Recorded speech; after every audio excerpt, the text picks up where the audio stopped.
Every life insurance policy, which is a contract, plainly states that the owner of the policy, who is the person that pays the premiums, outranks every potential borrower in access to the money that must be lent.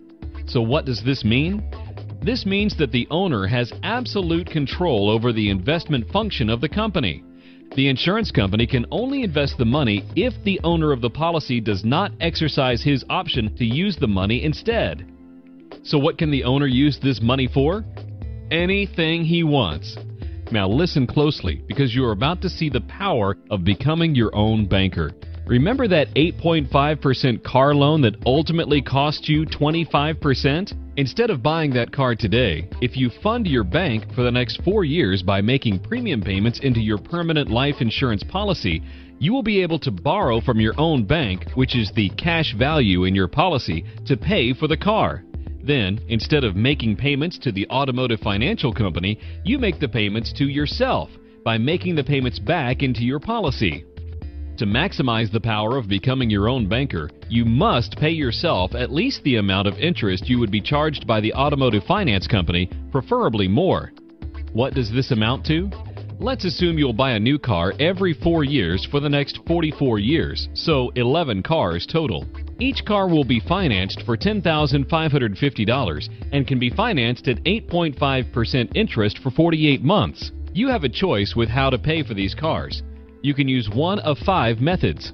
You can buy them through a bank or other finance company, lease them, pay cash for them, use an interest-earning savings account, or use your own bank by using the Infinite banking system. Let's look at each method in further detail. Buying the car through a bank at 8.5% interest would cost $260 per month, which is $3,030 per year. Over 44 years, that amounts to $137,280. Leasing a car costs a little bit more. Why? Because you lease from the owner of the car. Is the owner a fool? No. He will make some money on the activity. Let's then assume that leasing will cost you $175,000. Paying cash for the cars will first require you to save up for the car, so you would have to defer buying the first car for 4 years. The overall cost for the cars would be $116,050, which is the $10,550 times 11 cars. The last 2 methods both involve having a banking mentality. The difference is using your own bank versus using someone else's. Let's compare.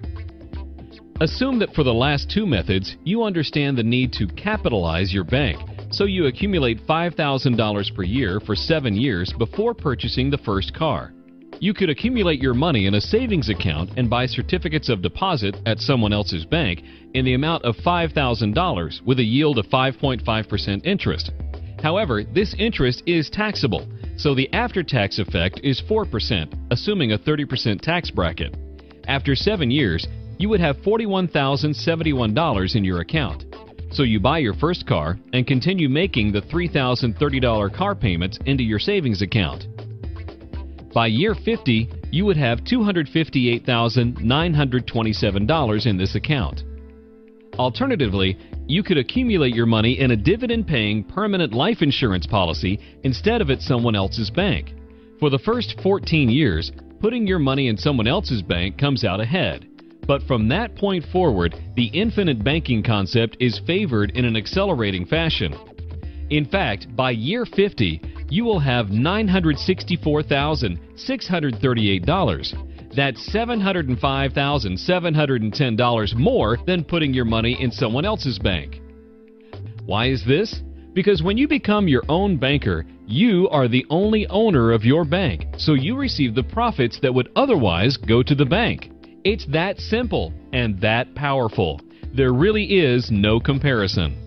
Plus, by using a dividend-paying permanent life insurance policy as your bank, you get the other inherent benefits with life insurance policies. Namely, the dividends paid on a life insurance policy are not taxable.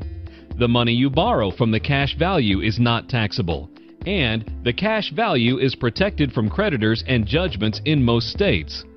By becoming your own banker, you will soon be in a position to stop supporting the employees and shareholders of other banks and finance companies through all the interest you're paying to them, and instead use that money to support you and your family.